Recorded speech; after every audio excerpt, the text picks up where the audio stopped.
नमस्कार मंडळी, स्वागत आहे तुमचं आपली जुनी माती नवी पिढी या यूट्यूब चॅनलवर. तर आज आपण बनवणार आहोत मस्त अशी व्हेज बिर्याणी.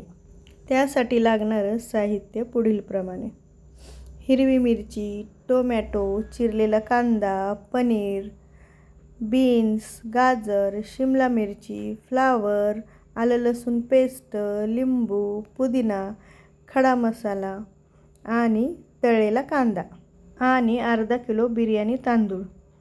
सर्वप्रथम तांदूळ अर्धा तास भिजवून घ्यावे. चुलीवर पाणी गरम करायला ठेवलेलं आहे. त्यामध्ये मीठ घालून घ्यावं. मिठाचं प्रमाण थोडं जास्तच ठेवावं आणि त्यामध्ये तमालपत्र आणि खडा मसाला घालून घ्यावा.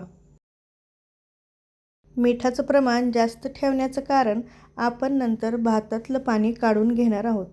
आता पाण्याला चांगली उकळी आल्यानंतर त्यामध्ये भिजवलेले तांदूळ घालून घ्यावे. तांदूळ आपल्याला 80% शिजवून घ्यायचे आहेत, कारण राहिलेले 20% तांदूळ हे बिर्याणीला दम दिल्यानंतर त्यामध्ये वाफून निघतात. आपला भात 80% शिजलेला आहे. आता तो आपण एका चाळणीमध्ये काढून घेऊया व थोड्या वेळ पाणी नितळण्यासाठी त्याला ठेवून देऊया. हे बघा, आपला भात किती छान शिजलेला आहे. अगदी एक एक तांदूळ बाजूला होत आहे. आता भाज्या फ्राय करून घेऊया. मी इथे मातीचंच भांडं वापरलेलं आहे. तुम्ही कोणतंही वापरू शकता. पातेल्यामध्ये अर्धी वाटी तेल घालायचं आहे. त्यानंतर थोडेसे जिरे घालायचे. जिरे छान तडतडले की त्यामध्ये आलं लसूण पेस्ट घालून घ्यायची आहे. आलं लसूण लाल होईपर्यंत परतून घ्यायचं आहे.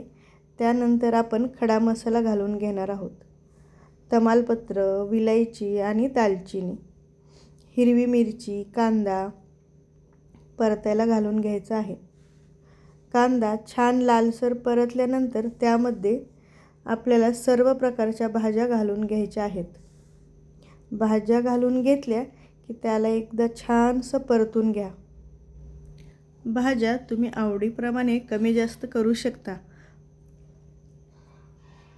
छानसं भाज्यांचा कलर दिसतो आहे. भाज्या परतल्यानंतर यामध्ये मीठ घालून घ्या थोडंसं. आणखीन एकदा त्याला छान मिक्स करून घ्या.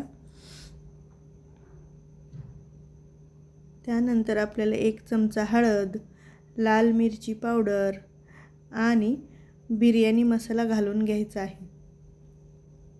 नंतर भाज्यांना आणखीन एकदा छान परतून घ्यायचं आहे.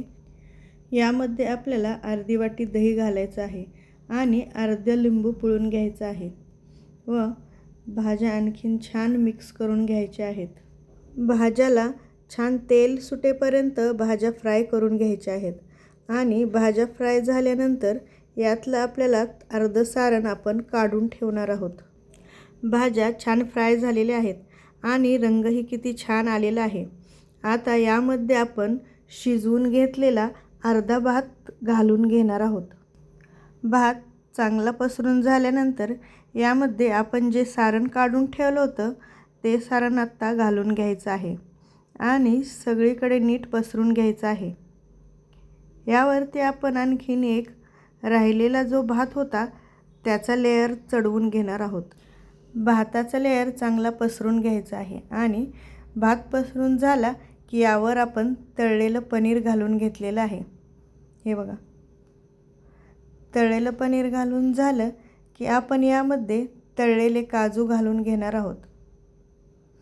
तळलेले काजू घातल्यानंतर यावर आपल्याला ऑरेंज कलरचा फूड कलर घालायचा आहे.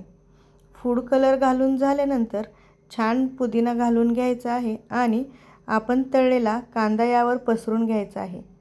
त्यावरून छानशी कोथिंबीर घालून घ्यायची आहे. हे बघा, किती छान दिसतो आहे हा भात. आता आपल्याला बिर्याणीला दम द्यायचा आहे. एक ओलं केलेलं कापड आपण घेणार आहोत आणि पातेल्याला बांधून घ्यायचं आहे व त्यावर झाकण ठेवून छान 7 ते 8 मिनटं आपल्याला मंद आचेवर आणखीन एकदा थोडंसं भात शिजवून घ्यायचा आहे. राहिलेला 20% भात वाफेवर आता छानसा शिजून जाईल. आता आपला भात शिजून झालेला आहे आणि दम पण लावून झालेला आहे. ही बघा, किती छान बिर्याणी आपली आता तयार झालेली आहे. बिर्याणीचा प्रॉपर लुक याला आलेला आहे. हे बघा. आणि झाकण उघडल्या उघडल्या बिर्याणीचा वास तर अगदी सगळीकडे घुमत आहे. हे बघा किती छान मोकळी बिर्याणी आपली झालेली आहे. एक एक तांदूळ अगदी मोकळा झालेला आहे आणि कलर पण किती सुंदर आलेला आहे. याला आता आपण एका प्लेटमध्ये काढून घेऊया आणि टेस्ट करून पाहूया की कशी झाली आहे आपली बिर्याणी. बघा, आपली बिर्याणी कशी झाली आहे हे मला कमेंटमध्ये नक्की सांगा. आणि हा व्हिडिओ तुम्हाला आवडला असेल तर आपली जुनी माती नवी पिढी या यूट्यूब चॅनेलला सबस्क्राईब करा आणि कमेंट करायला विसरू नका. बिर्याणी तुम्ही नक्की करून पहा. धन्यवाद.